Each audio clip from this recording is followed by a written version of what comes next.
Okay, so today we're going to talk about negative exponents. So whenever you have a negative exponent, it's not simplified. So that's why we have something called the negative exponent rule. So for example, like number 1, we can't leave that with a negative exponent in it. Like let's pretend we solved the whole problem and that was our answer. So we're like, okay, cool, done, boxed, move on. We can't do that because x to the negative 5, whenever you have a negative exponent, that's not simplified. We need to simplify that. So because of that, we need to rewrite it as a positive exponent. So let's take a look at the negative exponent rule.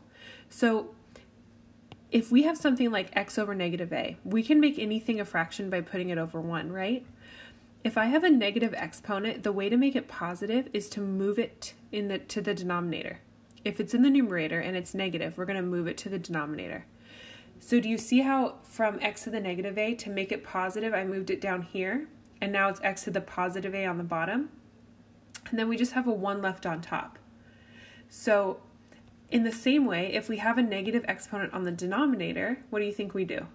We're going to move it up top to the numerator, and that's what is going to make it from a negative a and turn it into a positive a. We're going to move it to the top. And then we can put a 1 on the bottom, or we can just write it x to the a, right? Because anything over 1, we can just write it without the 1 underneath. It's the same thing. So let's take a look at number 1. Number 1 says x to the negative 5. So just like I was saying, we can't have a negative exponent here. So if I put this over 1, I'm going to move that negative 5, the x to the negative 5, to the denominator and make it a positive. So instead of whenever it's on the top here and it's a negative 5, we're going to move it to the bottom and it turns into a positive 5, and that's your final answer. So now look at number 2. Notice how the 3 is not raised to a negative exponent. It's just the m. So we could rewrite it looking like this. 3 times m to the negative 2, right? This is 3 times m to the negative 2. But the only thing that's negative is this m. So I'm going to leave the 3 on top, like just leave it by itself. I'm just going to bring it down. And the m to the negative 2 is really 1 over m to the positive 2. To make it negative, I just bring it to the bottom, right? This is technically on top.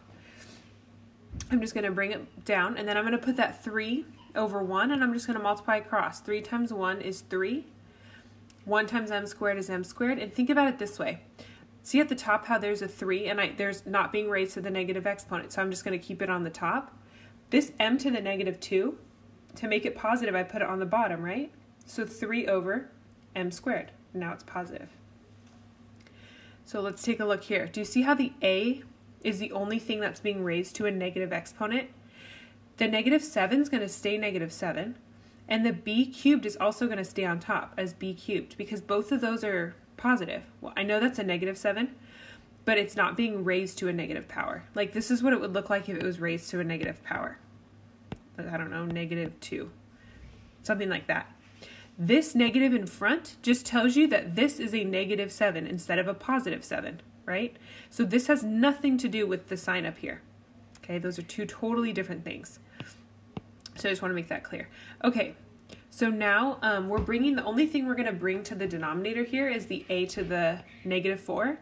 We're going to bring it down and make it a to the positive 4, and that's your final answer. Okay, let's try number 4. Do you see how number 4, we're multiplying two variables? We have w to the 7th times w to the negative 9th. Remember when it looked like this? So just look, don't write this down. W to the 7th times w to the 9th. Remember when we were solving that, we would say, oh cool, that's w to the 16th because we add these, right? Okay, in the same way, we're going to add 7 and negative 9. So instead of it being positive, the only difference now is we're doing 7 minus 9. And it's going to be negative 2. Right? So we do the same thing. We're still combining these. We're technically adding exponents because 7 minus 9 is the same thing as 7 plus negative 9, right? It's the same thing. So that's w to the negative 2. Well, now I have a negative in the exponent, so I need to move that to the bottom and make it positive. And that's our final answer. Okay, let's look at 5. So we have to multiply first, just like we did for the quiz, we did 4 times 5 first, which is 20. And the only difference now is we have some negative exponents. So c to the 8th times c to the negative 5th. Well, to combine those, I'm just going to do 8 minus 5, c to the 8 minus 5. And then if I look at my d's, I have negative 3 and negative 1. If I combine those, it's negative 3 minus 1. And then simplify. 20 c to the 3rd, d to the negative 4. Which one's negative? Just the d. So I'm going to keep these two on top, and I'm going to move the d to the negative 4 to the bottom, make it positive. And then that's my final answer, and I'm going to move that right up here. Okay, 6. So now I'm going to do 6 times negative 3, which is negative 18. And then I'm going to look at my x's. X to the 8th and x to the negative 3. I combined negative 8 minus 3, which is negative 18 x to the negative 11th. Now, the only thing that's negative is that negative 11. So I need to bring my x term, not the negative 18, that stays here. It's not being raised to a negative power, just this is. So I'm going to say negative 18, that's going to stay on the top, and I'm going to bring that x to the negative 11th to the bottom and make it a positive 11. Okay, try number 7. Okay. Number 8.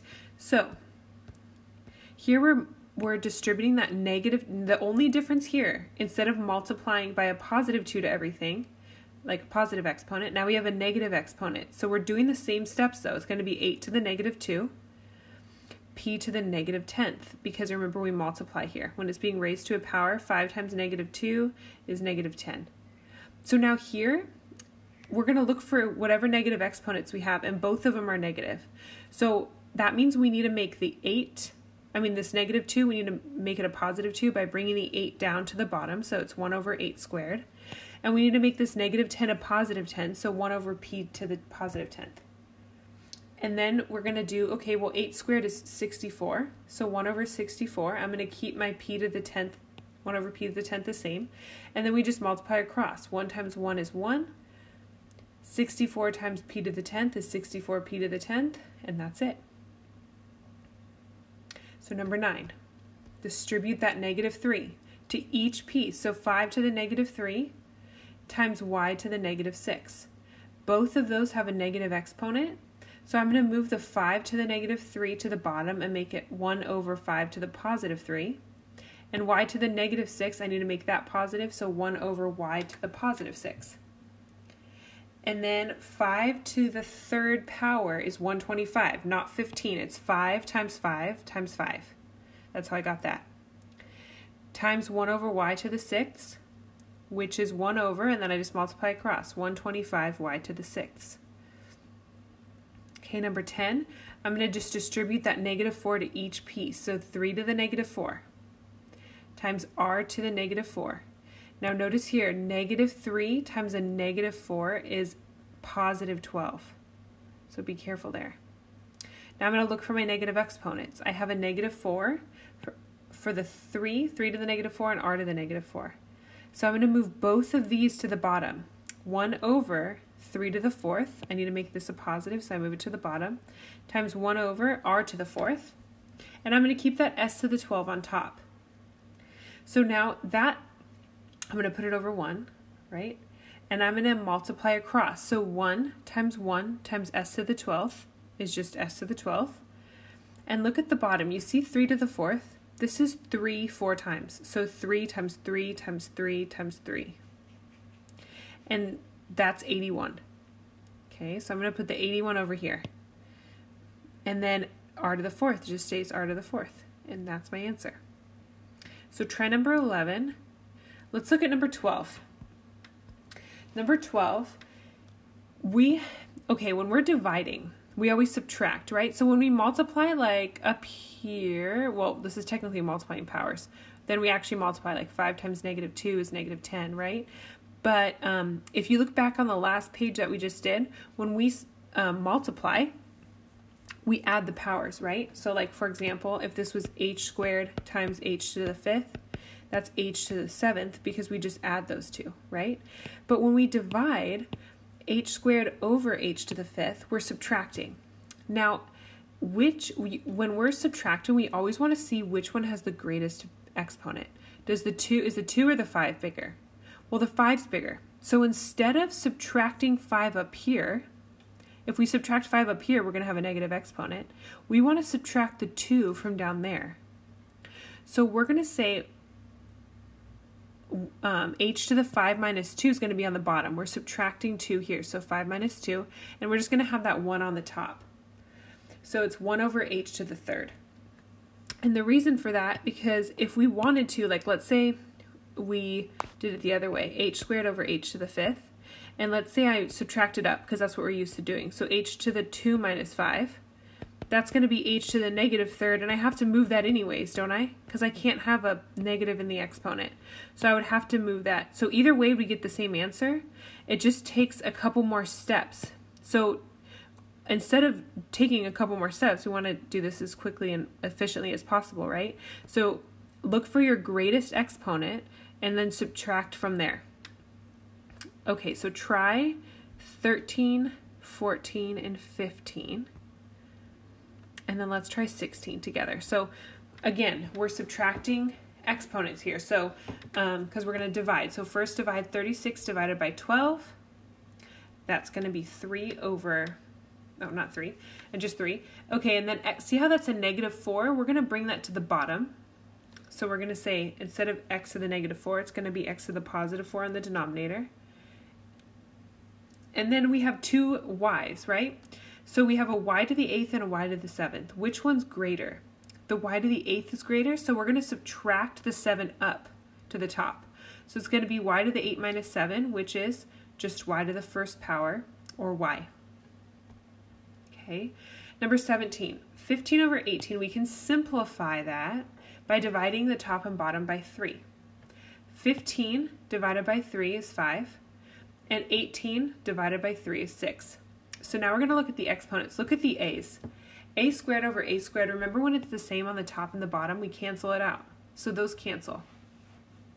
Now which one's bigger for the b's? B to the 5th or b to the 3rd? Well, the 5 is bigger than 3, right? So I'm going to subtract my 3 from the top. I'm going to say 5 minus 3. And I'm going to keep that variable on the top. Now look at the c's. Is 8 bigger or is 9 bigger? Well, 9's bigger, so I'm going to subtract the 8 down here and keep it on the bottom, my c on the bottom. That way my exponents always stay positive. So see, now it's b squared over c, and that's my final answer. Okay, let's look here. Number 18, so negative 4 over negative 8, or over positive 8, I'm going to divide the top and bottom by 4. So this is not equal to 2. Please, please make sure you understand that. Okay, negative 4 divided by 4 is 1, right? That's negative 1, I'm sorry. And then 8 divided by 4 is a positive 2. Okay, I obviously did that wrong. This is a positive 2. Okay. So now we have p over p squared. So which one's greater? Well, this has 1p on the top, right? It's p to the 1st power and p squared. So I'm going to bring the minus 1 down there. Then I'm going to look at my q's. Well, my greater q's on the top, so I'm going to subtract 2 from the top. And then I'm going to look at my r's, and my greatest r is on the bottom, so I'm going to subtract 3 from 10 on the bottom. Okay.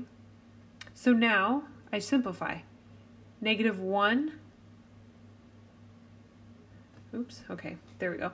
Negative 1 q to the 3rd over 2 p, not p squared, just p to the 2 minus 1 is just p, and then 10 minus 3 is 7. So that's your final answer. We're not going to do 20. I want you to try 19 and 21, and this is the last page. So 22. When we are solving a fraction like this, we're always going to simplify the top and then simplify the bottom separately, and then we'll divide. So let's multiply first. Let's simplify the top. 6 times 5 is 30. And then a to the 3rd times a to the 9th. Remember, we add the powers here. So 3 plus 9 is a to the 12th. I'm going to keep the denominator the same. And now I'm going to simplify these two numbers. So 30 over negative 12, I can divide both of those by 6. 30 divided by 6 is 5. And negative 12 divided by 6 is negative 2. And then I'm going to take a look at my a's. So where should the a go? Well, I have a to the 12th and a to the 14th. My greatest exponent is on the bottom, so I'm going to subtract 12 from down here. And 14 minus 12 is 2, so I have 5 over negative 2, a squared. Okay, so number 23. I'm going to distribute that 2 to each piece. So I have 3 squared, which is 9, x squared, because I'm going to give that 2 to the x and the 2 to the y, so y squared. And then I'm going to keep this the same up top. I didn't touch the top or the bottom. But now we have to multiply. We have to continue to simplify the top. So 9 times 2, that's 18. And then I'm going to multiply x squared times x to the 4th. Remember, we add the exponent, so x to the 6th. And then y squared times y cubed is y to the 5th, because again, we add those exponents there. I'm going to keep the denominator the same because I haven't touched that yet. Now we have 18 divided by 6, which is 3 over 1, right? 18 divided by 6 is 3, 6 divided by 6 is 1. And then we have x to the 6 over x to the 8th. Which one is greater? The 8 is greater than the 6, so we're going to subtract the 6 from the bottom. We have y to the 5th, and we just have y to the 1st. Which one's greater? The y to the 5th, so we're going to subtract the 1 from the top. So it's 3y to the 4th over 1x squared. Okay, so try 24 and 25, and then raise your hand when you're finished.